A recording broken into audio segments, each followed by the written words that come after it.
que é tão prazeroso compartilhar as coisas? E eu falo por mim, assim. Não tem o mesmo significado eu viajar sozinho e viajar com quem eu gosto e falar, olha o que eu tá vendo. Por que as pessoas compartilham fotos no Instagram se não para as outras pessoas que, mesmo distantes, vejam, que legal que você foi lá, que bom que você está fazendo isso. Por que o ser humano tem essa necessidade de compartilhar, de viver junto? E por que a gente entende agora que fez tão mal a pandemia, onde a gente era impedido de compartilhar as coisas? Você vê o seguinte, não podemos esquecer que nós somos seres sociais. Sim. Então nós nascemos para atingir o outro, para nos conectar com o outro. Isso está no nosso DNA, Isso está no nosso DNA. É inacreditável. Por isso que a gente tem empatia. Você se conecta com o outro. O que é empatia? Se não fosse necessário, a gente não teria empatia. Não viria esse gene da empatia pra gente. Claro. A gente teria uma indiferença ao outro indivíduo. Com certeza. E isso é tão precoce que um bebê de 8 meses já detecta quando uma outra criança sofre. Por exemplo, você está numa pracinha com o teu bebezinho. Se uma criança cai ou chora, ele transforma a facezinha assim, apreensiva. E tem uns que chegam a chorar também, não sabe nem o que está acontecendo, mas choram. Então, assim, nós somos impelidos, eu digo que navegar é preciso, ir na direção do outro é preciso. Viver não é preciso, mas ir na direção do outro é preciso. Né? Porque a gente só se faz na convivência com o outro. Por exemplo, por mais diferença que eu tenha de você e você de mim, é nessa interação da gente que eu me reafirmo ou não. Porque quando eu falo assim, Vilela, eu não entendi isso que você está falando, mas eu sou o oposto. Mas nessa hora que eu digo eu sou oposta, eu estou me reafirmando. Você se colocou no meu lugar. Não, eu estou me reafirmando. Eu sou diferente dele. Por isso. Então, assim, e a gente vive hoje, você falou das pessoas postarem tudo. Eu queria crer que as pessoas postavam, tipo assim, não deixa de ir nesse lugar. Exato. Isso é uma coisa. Hoje existe grande parcela das redes sociais que postam para causar inveja no outro. E isso é triste. Isso é muito triste. Porque assim, eu só posto uma coisa que eu realmente indicaria para alguém. Um pôr do sol, uma música, um lugar que eu falo, vale a pena estar aqui. Né? Hoje em dia, não. Tanto que uma das coisas que eu acho que afasta muito a gente dessa condição de ser humano, de compartilhar, é a tal da ostentação. Eu acho a ostentação uma das coisas mais... Mas tem uma explicação para isso?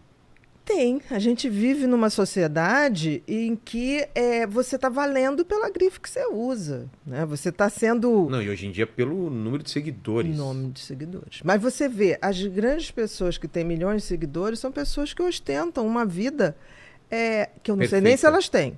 Mas perfeita. Perfeita. O que a gente sabe que é uma mentira. Então, assim, existe hoje um movimento de massa... E isso é muito ruim, onde as pessoas estão se iludindo. O Freud dizia uma coisa que era mais ou menos assim, não vou lembrar da frase, ele dizia assim, as pessoas não querem a verdade. As pessoas querem a mentira. Porque a verdade faz você tomar uma atitude. Quem falou isso? Freud.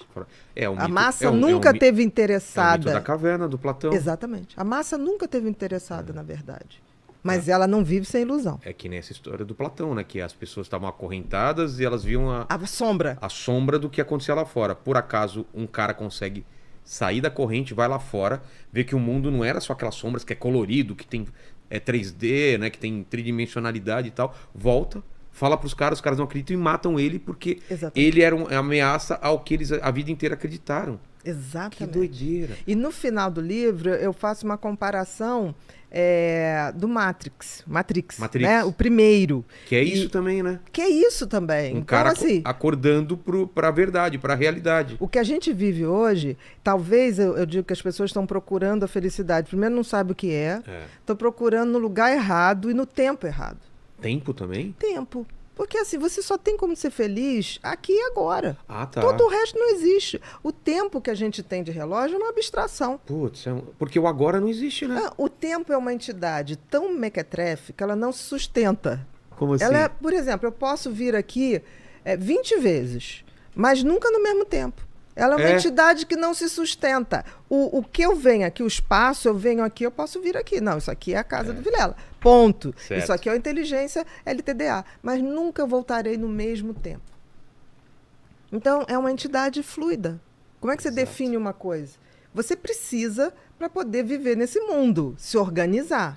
Mas isso aqui é uma abstração. O tempo, ele é... A gente é escravo do tempo, na verdade. A gente está sujeito a ele. E o que eu vejo, não sei se você concorda, doutora, é que as pessoas, elas não vivem mais o agora. A cabeça sempre ou está no futuro ou no passado, mas eu tô aqui contigo nesse agora. A gente está conversando. Isso está sendo a melhor mais coisa. Me importa. É a melhor coisa da minha vida agora. Isso mesmo. Se eu tivesse com meu filho, aquilo seria... E a pessoa tá com o filho, com o celular, pensando na outra coisa. Aí depois você tá fazendo outra coisa e fala, putz, eu queria ficar mais com meu filho. Mas você tava com seu filho. Ai, então, você já sacou que o tempo da felicidade é o agora. É o agora. Aconteça o que acontecer, nesse exato momento, essa é a melhor coisa da minha vida que tá acontecendo. Se eu não curtir esse momento agora, acabou. Eu vou me arrepender mais pra frente de não ter curtido ele. Aí são aquelas pessoas que passam anos e ficam assim, quem roubou o tempo de mim? Ninguém roubou, passou e você só não estava lá. Exatamente. Quando ele estava. Entendeu? Então, assim, essa abstração que as pessoas fazem do tempo futuro, eu vou ser feliz, as pessoas têm isso, né? Eu vou ser feliz quando eu me formar, eu vou ser feliz quando arrumar um emprego tal, eu vou ser feliz quando me casar, quando tiver filho, eu vou ser feliz quando me aposentar. Tá, mas por que jogar a felicidade lá pra frente, né? Porque as pessoas acham que é isso, porque as pessoas têm parâmetros errados de felicidade. Quem é que... eu vejo gente falar assim, quando eu me aposentar, não vou fazer nada. Cara, a natureza te elimina se você ficar fazendo nada. Você vai ter Alzheimer, entendeu? E vai ser eliminada do jogo. Porque a natureza, ela pune quem... A inutilidade. Então, esse sonho de ficar, eu vou ficar deitada, não fazendo nada. Eu quero me aposentar um dia, mas para fazer outras coisas. Exato. Fazer outros erros.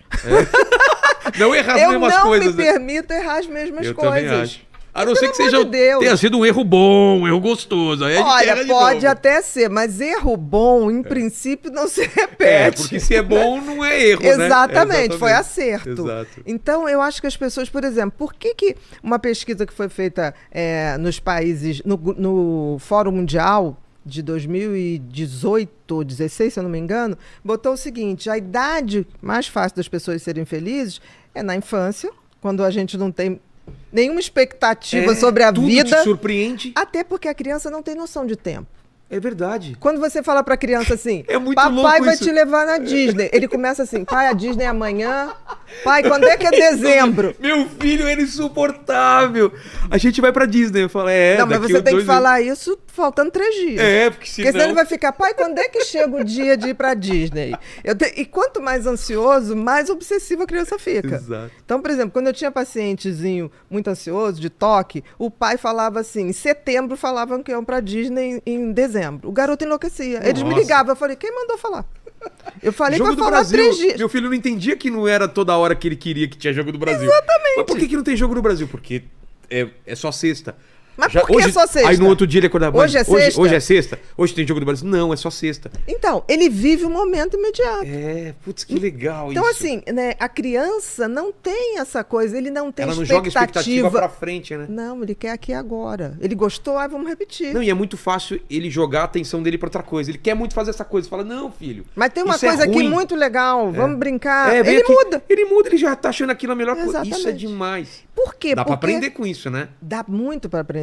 Porque eles não têm expectativas sobre expectativas que a gente tem sobre eles. As crianças que não têm expectativa do que a gente pensa sobre eles, é fantástico.